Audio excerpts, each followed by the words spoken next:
Hai guys, Assalamualaikum warahmatullahi wabarakatuh. Selamat datang kembali di channel Anak Kentang.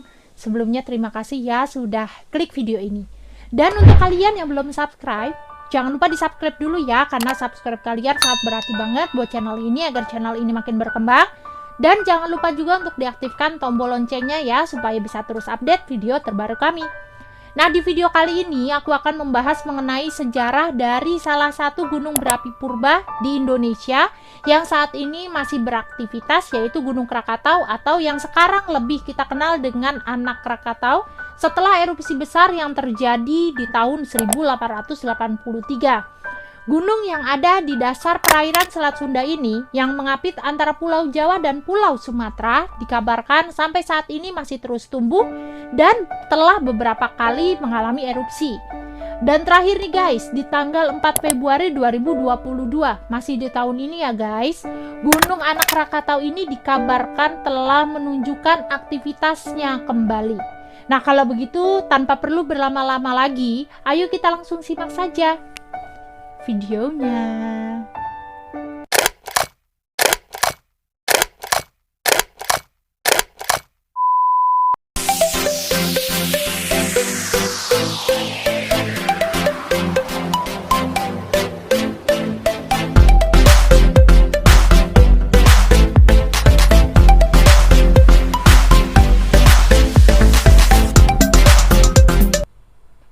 Gunung Batuwara, seperti yang disebutkan dalam sebuah naskah kuno dari Pustaka Raja Parwa oleh Barend George Esser, yang merupakan seorang ahli geologi Belanda sekaligus guru besar dari Universitas Leiden, disimpulkan sebagai Gunung Krakatau Purba.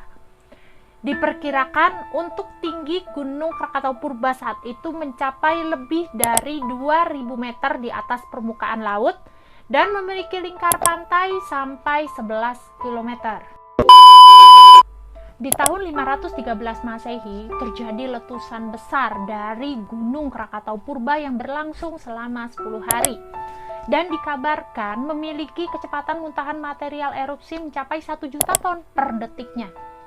Kebayang gak nih guys, berapa banyak muntahan material erupsi yang telah dikeluarkan oleh Gunung Krakatau Purba selama meletusnya itu, selama 10 hari. Pasti banyak banget ya guys ya.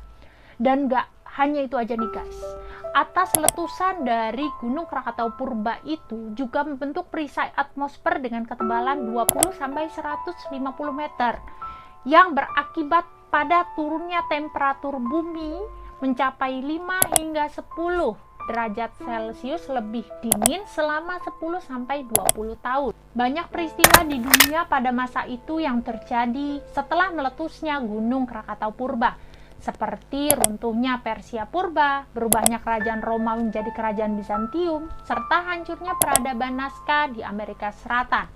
Tidak hanya itu nih guys, setelah letusan dari Gunung Krakatau Purba itu juga akhirnya muncul sebuah penyakit yang dikenal dengan sampar bubonik yang diakibatkan dari turunnya temperatur bumi secara signifikan dan dalam waktu yang lama, dan penyakit itu juga berhasil mengurangi setengah dari jumlah penduduk bumi saat itu.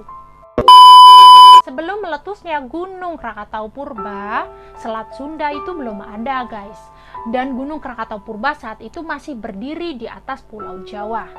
Dan dari ledakan yang berdaya sangat besar dan mengguncang Jawa tersebut, berakibat sebagian tanah di Pulau Jawa ambles yang membentuk Selat Sunda, serta membelah sebagian Pulau Jawa dan akhirnya melahirkan Pulau Sumatera. Dengan kata lain, seperti yang tercatat juga dalam sebuah naskah kuno dari Pustaka Raja Parwa, letusan Gunung Krakatau telah membelah pulau besar di pusat Nusantara serta memunculkan Pulau Jawa dan Pulau Sumatera. Dan akibat dari hancurnya 3/4 tubuh Krakatau Purba karena letusan besar yang terjadi, menyisakan sebuah kawah besar di mana tepi kawahnya membentuk Pulau Rakata, Pulau Panjang, dan Pulau Sertung. Gunung Krakatau hadir setelah dorongan vulkanik dari dalam perut bumi terus keluar di Pulau Rakata yang tersusun dari batuan basaltik.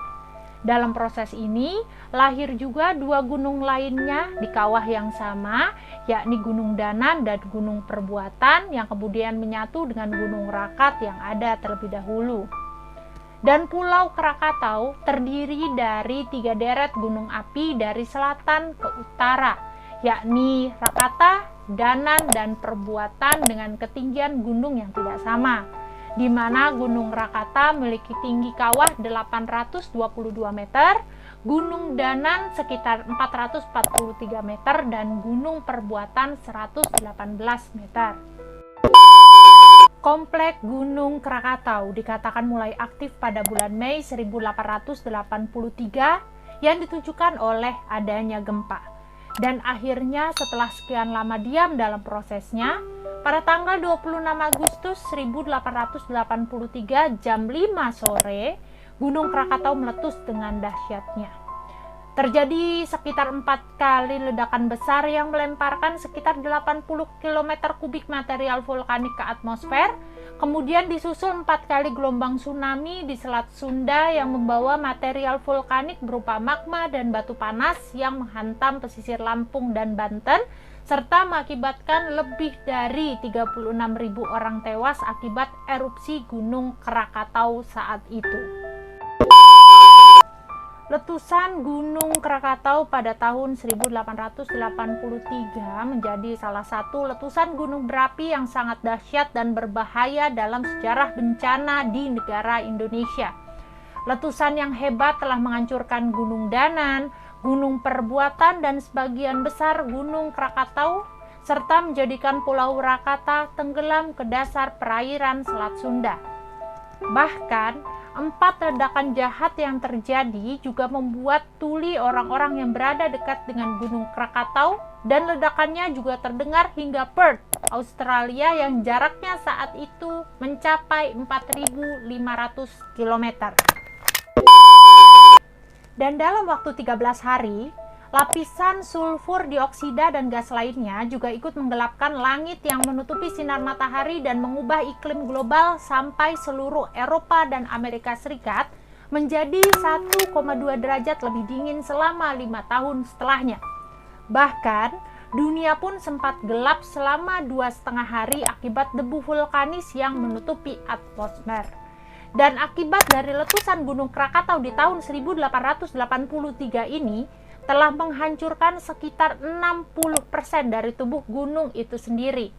Di bekas berdirinya Krakatau, tersisa kaldera yang sama dengan kejadian pasca erupsi Gunung Krakatau purba zaman dulu.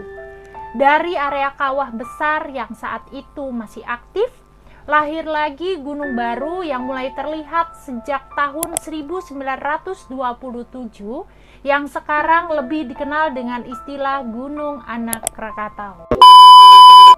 40 tahun pasca letusan Gunung Krakatau terjadi, muncullah gunung api baru yang kita kenal dengan Gunung Anak Krakatau yang dikabarkan sampai saat ini masih aktif. Gunung Anak Krakatau saat ini masih terus tumbuh dalam proses yang lama dan beberapa kali telah mengalami proses erupsi meskipun belum sampai di tahap yang mengkhawatirkan. Pertambahan tinggi Gunung Anak Krakatau ini diakibatkan oleh material yang keluar secara terus-menerus dari dalam perut gunung tersebut. Saat ini, ketinggian Gunung Anak Krakatau sudah mencapai 230 meter di atas permukaan laut, dan diperkirakan setiap tahunnya ketinggian Gunung Anak Krakatau bertambah 6 meter serta lebarnya juga bertambah sekitar 12 meter. Dan prediksi dari letusan Gunung Anak Krakatau oleh beberapa ahli geologi dikatakan dapat terjadi antara tahun 2015 hingga tahun 2083 dengan pertimbangan pengaruh dari gempa di dasar Samudra Hindia yang tidak dapat diabaikan yang memang telah terjadi pada tanggal 26 Desember tahun 2004 dan yang mengakibatkan tsunami di wilayah pesisir kota Aceh. Ada juga beberapa ahli lain yang memprediksi erupsi Gunung Anak Krakatau akan terjadi minimal 3 abad lagi atau sudah tahun 2325 Masehi karena tidak ada teori yang masuk akal tentang erupsi dari Gunung Anak Krakatau. Dan sumber lain juga menginformasikan kalau misalkan erupsi benar akan terjadi, dapat dipastikan bahwa jumlah korban akan lebih banyak dari letusan sebelumnya. Wallahu alam. Kalau menurut kalian gimana nih guys? Bisa bantu jawab di kolom komen ya. Nah, sekian dulu untuk video kali ini ya guys. Terima kasih banyak untuk yang sudah menonton. Ada sedikit pesan yang aku mau sampaikan kepada kalian, bahwa apapun yang terjadi, kita pasrahkan saja semua kepada Tuhan Yang Maha Esa. Dan aku doakan semoga kita semua selalu ada dalam lindungannya. Serta kalau kalian suka videonya, bisa diklik tombol like-nya, dan jangan lupa komennya di bawah, serta saran-saran untuk video selanjutnya. See you on next video guys. Bye-bye.